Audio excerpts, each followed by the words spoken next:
رانجھا آج شہباز محسن صاحب کے پروگرام میں بچوں میں جو چکن پاکس جسے ہم آکڑا لکڑا بولتے ہیں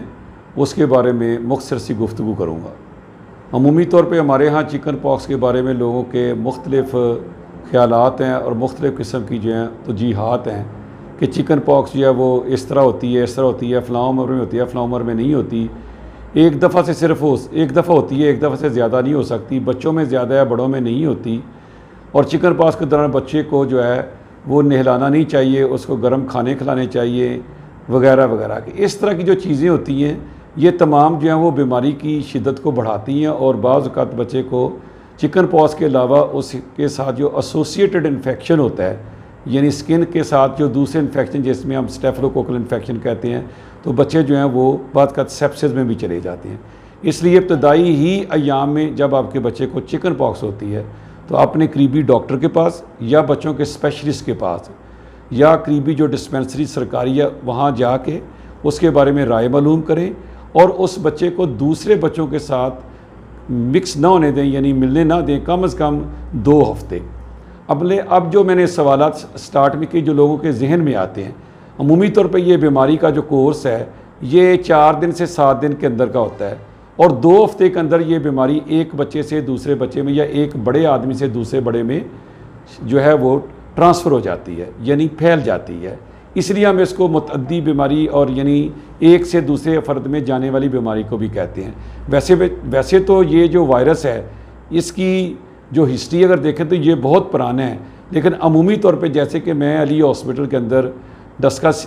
کے سٹی کے اندر پہلے سروس گورنمنٹ کی بھی کرتا رہا ہوں، اب پرائیویٹ بھی کر رہا ہوں، تو گزشتہ 28 سال سے میں ڈسکا سٹی کے اندر یہ کام کر رہا ہوں، اور بے شمار قسم کے جو چکن پاکس کے کیسز جب ہم سرکاری سطح پہ کام کرتے تھے وہاں بھی ہمیں وہ بچے ملتے ہیں، اور اسی طرح سے یہ وہ بچے جو ہیں وہ ہمیں پرائیویٹ ہاسپٹل میں ملتے ہیں۔ میری طرح سے جو میرے دوسرے ساتھی جو بچوں کی پریکٹس کرتے ہیں جن کو ہم چائلڈ اسپیشلسٹ کہتے ہیں یا چلڈرن فزیشنز کہتے ہیں، یا دیگر جو ہمارے جنرل پریکٹس کرتے ہیں، وہ ان سے بھی اگر رابطے میں رہیں تو ان کو بھی چکن پاکس کی تمام علامات کا اور اس کے علاج کا اور ان کی حفاظتی تدابیر کا معلوم ہے۔ اب ایک چیز اور جو سامنے آتی ہے، ہمارے ہاں لوگ سمجھتے ہیں کہ چکن پاکس اگر ایک فرد کو ہو گئی گھر کے اندر، خواہ وہ بچہ ہو یا بڑا ہو، تو دوسرا جو ہے فرد ہے اس کو علیحدہ کرنے کی ضرورت نہیں ہے، اس کو ہونی ہے۔ اگر آپ وہ SOPs جو ہے ان کا خیال کریں گے جن کا ہم اس پروگرام میں ذکر کریں گے، تو یقیناً جو ہے وہ بچہ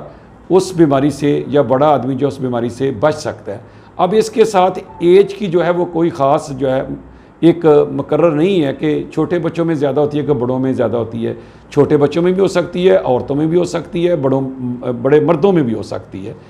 اور دوسری بات ہے جو بہت ایک عام رواج ہے کہ جی جب چکن پاکس آ جائے تو اس کو گرم کپڑے پہنائیں، اس کو کپڑے گرم پہنانے کی ضرورت نہیں ہے، جو موسمی کپڑے ہیں وہ پہنائیں، ٹھنڈے کمرے کے اندر اگر گرمیوں میں ہوتی ہے تو ضرور رکھیں، اور اس کے ساتھ کسی قسم کی یہ پابندی نہیں ہے کہ اس کو آپ نے کمبل دینا ہے یا کھیس دینا ہے یا کوئی اور گرم کپڑا جو ہے پہنانا ہے۔ اور دوسری بات ہے کچھ لوگ یہ کہتے ہیں کہ اس میں کھانا جو ہے گرم کھانے جو وہ بند کر دینے چاہیے یا گرم کھانے کھلانے چاہیے، یہ بھی بالکل غلط بات ہے۔ کھانا آپ معمول کے مطابق کرائیں۔ اور تیسری جو بڑی غلط کنسیپٹ ہے ہمارے ہاں لوگ آ کے جو پوچھتے ہیں کہ اس بچے کو نہلانا چاہیے، تو نہلا بھی سکتے ہیں، بات بھی کروا سکتے ہیں، صفائی نصف ایمان ہے، اور نبی اکرم صلی اللہ علیہ وسلم کی حدیث مبارکہ بھی ہے کہ جو اپنے جسم کی پاکیزگی کا خیال رکھتا ہے وہ بے شمار بیماریوں سے بچ جاتا ہے۔ اس کے بعد یہ ہے کہ بعض اوقات گھر کے اندر ایک بچہ جو ہے وہ دوسرے بچے کے ساتھ اکٹھے سوتے ہیں اور ٹاول جو ہے وہ کامن ہی استعمال کرتے ہیں، تو مشترکہ جسے ہم کہہ سکتے ہیں، کامن انگریزی کا لفظ ہے، تو اس صورت میں کوشش کرنی چاہیے کہ 2 ہفتے کے لیے اس بچے کے جو ٹاول ہیں یعنی تولیے وغیرہ جو ہیں ان کو تھوڑا سا علیحدہ رکھیں اور اس کے بستر کو بھی علیحدہ رکھیں، تاکہ یہ جو وائرس ہے جسے ویریسیلا زوسٹر ہم کہتے ہیں وہ دوسرے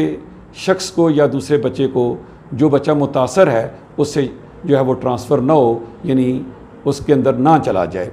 اس کے علاوہ جو بڑی اور امپورٹنٹ بات ہے جو میں یہاں کرنا چاہتا ہوں وہ عمومی طور پہ یہ ہے کہ لوگ کہتے ہیں کہ اس کے ساتھ جو ہے وہ ادویات جو ہے وہ نہیں دینی چاہیے۔ اب بنیادی طور پہ جو کچھ مختلف قسم کی ریسرچز آئی ہیں، جو آپ نے علاج کرنا ہے اس بچے کا وہ علامتی طور پہ ہونا ہے۔ مثال کے طور پہ اگر بچے کو بخار ہوتا ہے تو جو سب سے بہترین دوائی ہے بخار کے لیے وہ ہے